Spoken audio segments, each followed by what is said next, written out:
Egaan yeroo ummatti afaan Arabiffaa beektan ta'e himoota arfan amma sin gaafadhu kana koomentii irratti naa deebisaa. Namoonni hin beekne immoo viidiyoo kan jalqabaa hanga xumuraa ilaalaa waan baay'ee irraa fayyadamtu. Namoonni foloo goone foloo godhaa laayikii godhaatii koomentii irratti waan isiniin galle gaafadhaa.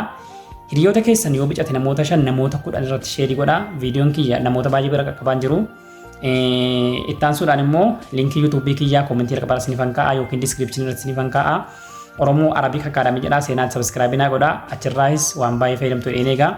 Amma kallattumaan gara barumsa keenyaa himoota arfan kan yoo sirriitti dhaggeeffattan waan baay'ee irraa fayyadamtu eegaa. Inni tokkoffaan ani nan dhufa. Lammaffaan ani dhufeera.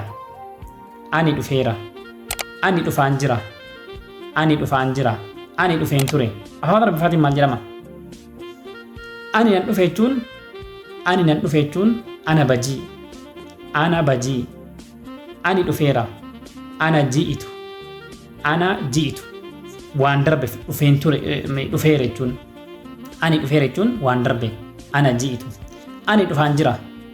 Ani dhufaan jira jechuun ana jaa'i. Ana jaa'i. Ani dhufeen ture jechuun ana kuntu jaa'i. Ana kuntu jaa'i. Viidiyoon kun yoo isin tolle laayikii sheerii gochuun dagatinaa. Ma'assalaama.